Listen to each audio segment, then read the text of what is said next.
Good afternoon. This is All India Radio. I'm Arjun Chaudhary and with me is Reshma Tiwari with the Midday News.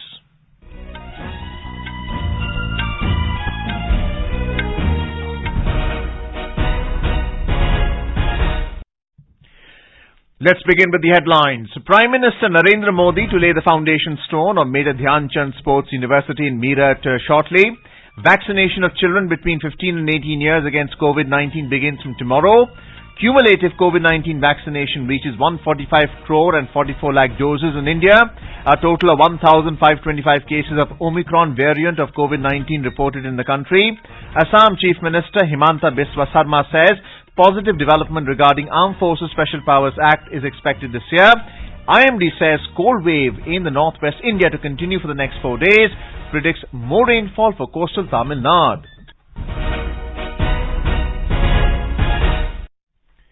As India marches towards administering 150 crore vaccine doses against COVID-19, news about the new corona variant is a cause of concern. In this situation, we appeal to our listeners to get fully vaccinated at the earliest and help others get vaccinated. Please continue to follow these 3 simple steps to stay safe. Wear a face mask, maintain 2 gaz ki duri for social distancing, and focus on hand and face hygiene. For any COVID-related information and guidance, contact the national helpline numbers 011 239 78046 and 1075. And now the news in detail. Prime Minister Narendra Modi will lay the foundation stone of Major Dhyan Chand Sports University at Meerut in a short while from now. The university will be established at Salawa and Kaili villages of Sardhana town at an estimated cost of about 700 crore rupees. Our correspondent tells us more about the stadium. Major Dhyan Chand Sports University will be equipped with modern and state-of-the-art sports infrastructure, including synthetic hockey ground, football ground, basketball, volleyball, handball, kabaddi ground, lawn tennis court, gymnasium hall, synthetic running stadium, swimming pool, multi-purpose hall, and a cycling velodrome. The university will also house facilities for shooting, squash, gymnastics, weightlifting, canoeing, and kayaking, among other facilities. The university will have the capacity of training 1,080 sports persons. One of the key areas of the focus for the Prime Minister inculcating sporting culture and establishing world-class sporting infrastructure in all parts of the country. The establishment of Major Dhyan Chand Sports University will be a major step towards fulfilling this vision. Anupam Mishra, AR News, Meerut. Children between 15 and 18 years can receive co-vaccine shots from tomorrow. To register on the CoWIN site, children can use a school IDs or Aadhaar card. 6 to 7 crore children in the 15 to 18 age bracket will be eligible to receive co-vaccine. Health and Family Welfare Minister Dr. Mansukh Mandavia has urged family members of children aged between 15 to 18 years to register for the vaccination of their children. Mr. Mandavia said, if the children are safe, then the future of the country is safe. Healthcare and frontline workers and citizens aged 60 and above with comorbidities will be able to access vaccination for the precaution dose through their existing CoWIN account. Talking exclusively to AIR News, CEO National Digital Health Mission, R.S. Sharma appealed to all parents to get their children registered for vaccination as soon as possible. We are starting the vaccination for 15 to 17 years of age children from tomorrow. We have already opened the CoWIN platform for registration since 1st of January, and we have also enabled the school ID as the valid certificate of identification at the time of vaccination. We are now reaching figure of 150 crore vaccination, which is the unique figure in the whole world. And I would urge all the children of 15 to 17 years of age to get themselves vaccinated, to promote their friends also to get vaccinated, because as till now, vaccination is only the most effective tool for fighting the pandemic. If the more people get vaccinated, the less will become the probability of the pandemic striking us again. We talked to one of the beneficiaries about the vaccination. मेरा नाम दिया है, मैं पटेल नगर की रहने वाली हूँ। मेरा स्लॉट कोविन ऐप पे आ गया है और मुझे बहुत खुशी है कि मैं स्कूल फीयरलेस होके आराम से जा सकती हूँ। मेरे दोस्तों ने भी कोविन ऐप पे रजिस्टर किया है और अब हम आराम से मिल भी सकते हैं और स्कूल में एंजॉय भी कर सकते हैं। Our Bhopal correspondent reports that in Madhya Pradesh, target has been set to vaccinate 12 lakh school children on the first day tomorrow. Meanwhile, 10,24,38,430 vaccine doses have been administered in the state so far. Yesterday, 124 new COVID cases were reported, while 34 persons recovered from the infection. A total of 1,525 cases of Omicron variant of COVID-19 have been reported so far in the country. Omicron cases have been reported from 23 states and union territories. Out of these, 560 patients have already recovered. Maximum of 460 cases have been reported from Maharashtra, followed by Delhi reporting 351 cases. The Health and Family Welfare Ministry today said that over 145 crore 44 lakh doses of COVID vaccines have been administered in the country under the nationwide vaccination drive. More than 25 lakh 75,000 COVID vaccine doses were administered in the last 24 hours. Over 9,000 COVID patients have recovered during the same period.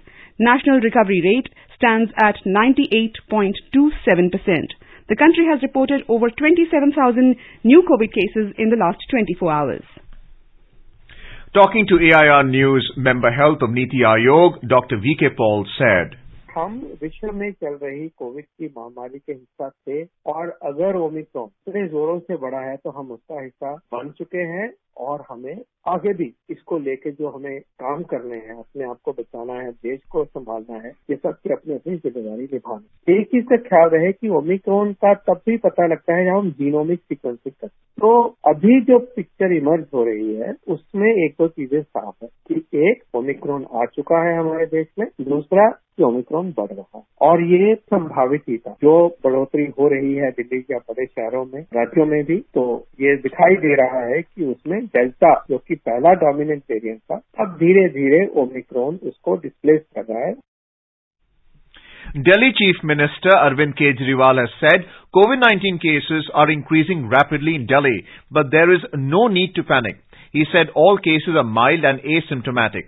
Addressing a press conference in New Delhi today, Mr. Kejriwal said that currently the active cases in the city are 6,360. He said that only 246 hospital beds were occupied yesterday, and as of now, only 82 oxygen beds in hospitals are occupied. Mr. Kejriwal said that Delhi government is prepared with 37,000 beds. The address by Delhi's Chief Minister comes a day after Delhi's COVID-19 case count breached 2,000 mark after 7 months and recorded a massive surge in daily COVID-19 infections. All incoming passengers to Port Blair aged over 2 years, irrespective of their partial or full vaccination status, have to carry valid negative RT-PCR report from the 5th of January 2022. The validity of the report is 48 hours prior to the commencement of the journey. Further, on arrival at Port Blair Airport, RT-PCR testing is to be done for all passengers with a history of foreign travel within the last 30 days. All unvaccinated or partially vaccinated passengers will continue to be tested with RT-PCR. They have to self-isolate themselves till the receipt of the negative report. The Health Department has issued an order in this regard today. Maharashtra is witnessing a rise in COVID-19 cases along with the Omicron variant. The state yesterday recorded 9,170 fresh corona cases, which included 6 Omicron variant, taking the total number of Omicron variant cases to 460. More from our correspondent. Maharashtra has more than 24,509 active cases and Mumbai is on the verge of becoming corona hotspot with more than 50% share of 16,441 active cases. There were 7,111 active cases in the state on December 21 and the state has registered more than threefold rise in the cases in last 10 days. Maharashtra Deputy Chief Minister Ajit Pawar warned to impose strict restrictions in the state if the COVID-19 cases continue to rise. He informed that more than 10 ministers and 20 MLAs in Maharashtra have tested positive, as a result of which the government had to cut short the assembly session recently. Devapriya Bhattacharjee, AIR News, Mumbai. You are listening to the Midday News on All India Radio. A reminder of the headlines before we move on. Prime Minister Narendra Modi lays the foundation stone of Major Dhyan Chand Sports University in Meerut shortly. Vaccination of children between 15 and 18 years against COVID-19 begins from tomorrow. Cumulative COVID-19 vaccination reaches 145 crore 44 lakh doses in India. A total of 1,525 cases of Omicron variant of COVID-19 reported in the country. Assam Chief Minister Himanta Biswa Sarma says positive development regarding Armed Forces Special Powers Act is expected this year. IMD says cold wave in the northwest India to continue for next 4 days. Predicts more rainfall for coastal Tamil Nadu. For quick news updates round the clock, follow us on Twitter at AIR News Alerts. चलो मिलकर एक शुरुआत करें, चलो एक फैसला आज करें, मास्क नहीं तो टोकेंगे, कोरोना को रोकेंगे, चलो एक इरादा करते हैं, चलो कुछ वादा करते हैं, मास्क नहीं तो टोकेंगे, कोरोना को रोकेंगे. Welcome back to the Midday News. Assam Chief Minister Himanta Biswa Sarma has said that some positive development regarding the Armed Forces Special Powers Act is expected during the year. Several groups in Assam are demanding to repeal the Armed Forces Special Powers Act.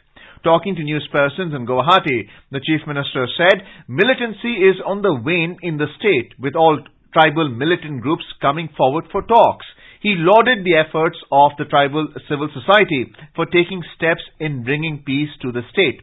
However, Mr. Sarma said the demand for discussion on sovereignty remained the main hurdle in resolving the issues with Paresh Barua-led Ulfa independence.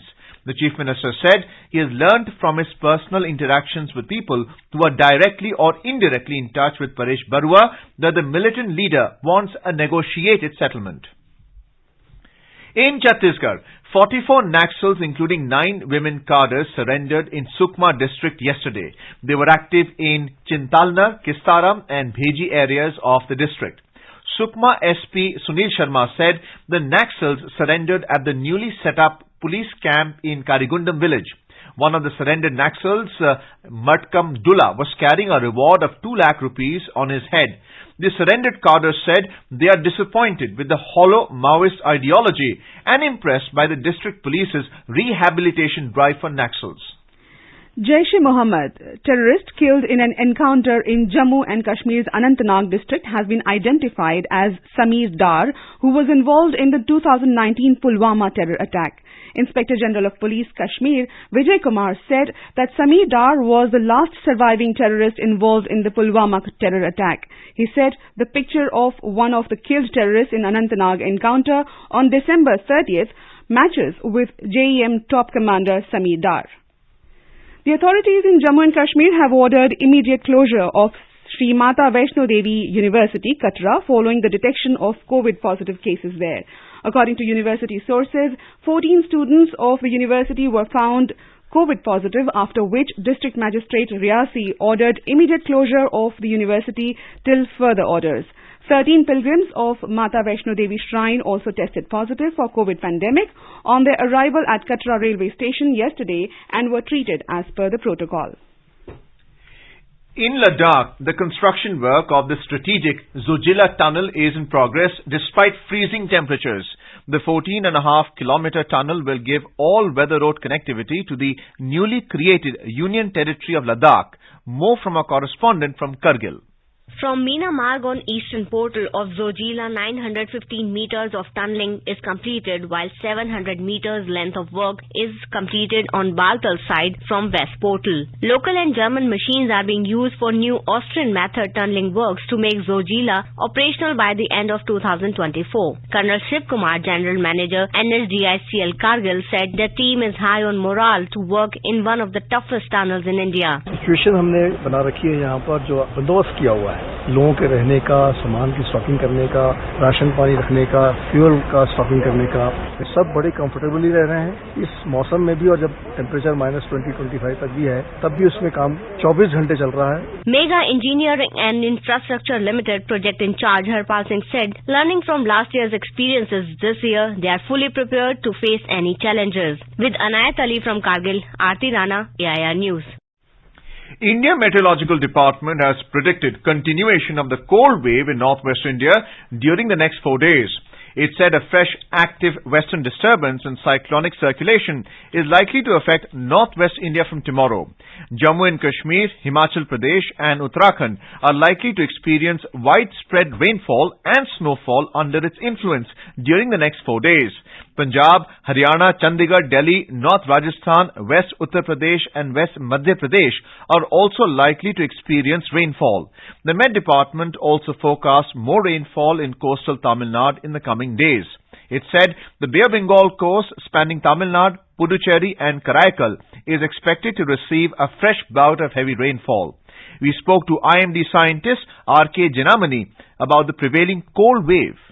Today, 2nd January, the cold wave to severe cold wave is prevailing over Rajasthan, Himachal Pradesh, Uttarakhand, Punjab and Haryana because one very active western disturbance is affecting the North India and rain and snow likely over most places over the hills, states like Uttarakhand, Himachal Pradesh, Jammu Kashmir from third night and heavy snow also over 1 or 2 places over these areas. On 4 and 5 of January, plains including Delhi likes to get rain from 5th January. We now go over live to the Prime Minister's address in Meerut. और महाभारत काल से लेकर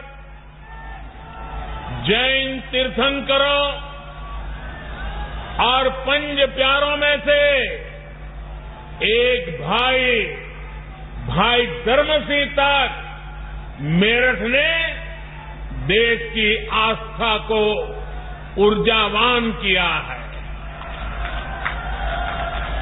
सिंधु घाटी की सभ्यता से लेकर देश के पहले स्वतंत्रता संग्राम तक इस क्षेत्र ने दुनिया को दिखाया है कि भारत का सामर्थ्य क्या होता है। 1857 में बाबा ओगडनाथ मंदिर और वहीं से आजादी की जो ललकार उठी, दिल्ली कूच का आह्वान हुआ, उसने गुलामी की अंधेरी सुरंग में देश को नई रोशनी दिखा दी। क्रांति की इसी प्रेरणा से आगे बढ़ते हुए हम आजाद हुए और आज गर्व से अपनी आजादी का अमृत महोत्सव मना रहे हैं।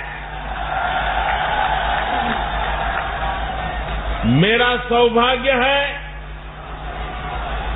कि यहां आने से पहले मुझे बाबा ओगडनाथ मंदिर जाने का अवसर मिला। मैं अमर जवान ज्योति भी गया, स्वतंत्रता संग्राम संग्रहालय में उस अनुभूति को महसूस किया जो देश की आजादी के लिए कुछ कर गुजरने वालों की दिलों में एक लालायित थी। भाई और बहनों, मेरठ और आसपास के इस क्षेत्र ने स्वतंत्र भारत को भी नई दिशा देने में महत्वपूर्ण योगदान दिया है। राष्ट्र रक्षा के लिए सीमा पर बलिदान हो या फिर खेल के मैदान में राष्ट्र के लिए सम्मान, राष्ट्रभक्ति की अलग को इस क्षेत्र ने सदा सर्वदा प्रज्वलित रखा है. As our nation celebrates the 75th year of independence, a series of events are being organized by the government as a part of Azadi Ka Amrit Mahotsav. To commemorate the occasion as a Janutsav, All India Radio News brings its listeners a special quiz on India's freedom movement and its glorious history. The quiz is being conducted every Monday and Tuesday in the morning news. The next question of Amrit Mahotsav quiz will be shared with listeners tomorrow. Celebrate 75 years of India's independence by participating in Amrit Mahotsav quiz with AIR News. And now, let's listen to our special program Azadi Ka Safar, highlighting the importance of the day during the freedom struggle. Azadi Ka Amrit Mahotsav.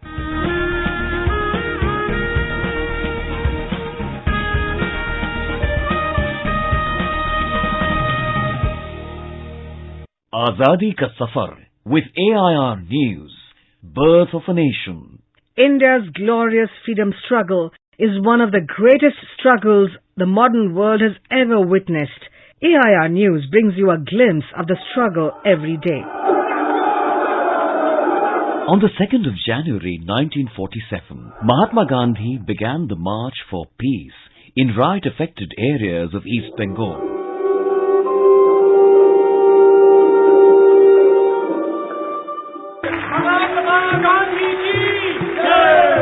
The year 1947 dawned with the darkest possible prospects in India, with no political certainty. When news of disturbances in Bengal came through, Gandhiji cancelled all his plans and decided to leave for the riot-affected areas. In Noakhali, East Bengal, he noticed how fear, hatred and violence had come to pervade the countryside. He toured the villages and tried to lift the issue of peace from the plane of politics to that of humanity. He pleaded it should be common ground among all parties, that standards of civilized life would not be thrown overboard. Gandhi's presence acted as a soothing balm for the villages of East Bengal as he eased tensions and assuaged anger.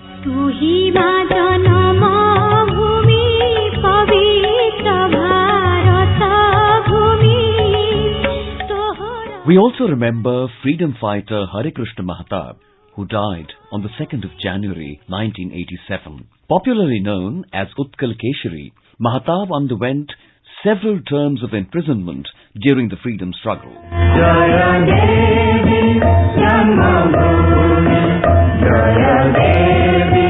Hare Krishna Mahatab was born on November the 21st, 1899 in Agarpada village of Odisha's Balasore district. He left his graduation in 1921 to join the independence movement. In 1930, he became the president of Utkal Pradesh Congress Committee, and the same year he was imprisoned for participating in the Satyagraha movement. During imprisonment, he translated the Valmiki Ramayana into Uriya and produced the Uriya prose version of the Bhagavad Gita.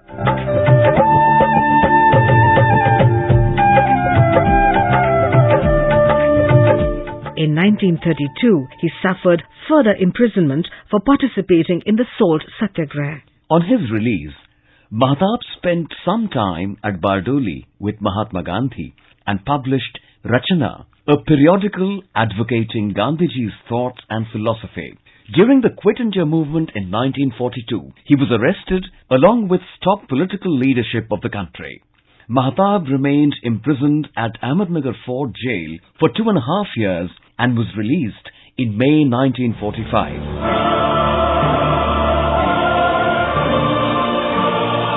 Mahatab was the first Chief Minister of Odisha from April 1946 to May 1950. He was the Union Minister of Commerce and Industry from 1950 to 1952 and later the Governor of Bombay from 1955 to 1956. After resigning from governorship in 1956, he again became the Chief Minister of Odisha from 1956 to 1960. During his 10 years as a Chief Minister, he played a significant role in the merger and integration of former princely states, shifting of the capital from Cuttack to Bhubaneswar, and the sanction and construction of the multi-purpose Hirakud Dam project. He was elected to the Lok Sabha in 1962 from Anugul. he continued to serve the people till the very end. We salute the great nationalist. Vande Bharat Kesarindra Sumate Karunyavaranidhe Vande Hrittad Padma Madhya Sulasal Acharya Tubhyam Namah. We also remember freedom fighter and social reformer Mannathu Padmanabhan, who was born on the 2nd of January 1878 in Kottayam, Kerala. Padmanabhan is considered a visionary reformer who organized the Nair community under the Nair Service Society. Padmanabhan fought for social equality. In 1924, he took part in the Vaikom Satyagraha and in 1931 in Guruvayur Satyagraha, demanding temple entry for so-called lower castes. He opened his family temple for everyone, irrespective of caste distinction. On the 25th of May 1947, Padmanabhan delivered his famous Muthukulam speech at Muthukulam, Alappuzha. He was arrested by the British for participating in the Indian freedom movement on the 14th of June 1947. After independence, Padmanabhan joined politics and continued to serve people. We salute the great social reformer. That brings us to the end of this episode of Azadi Ka Safar with EIR News. See you in the next episode tomorrow.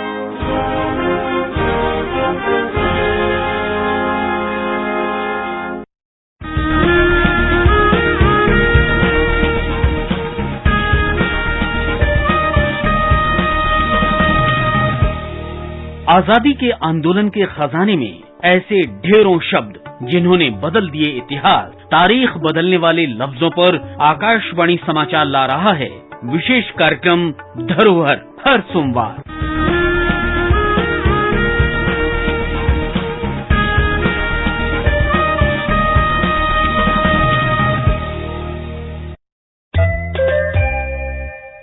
Best wishes to all consumers for Azadi Ka Amrit Mahotsav. Hallmark ensures purity of gold. Always purchase hallmarked gold jewelry. For any consumer-related complaints, please contact National Consumer Helpline's toll-free number 14404. Issued in public interest by Department of Consumer Affairs, Government of India. Jago Grahak Jago.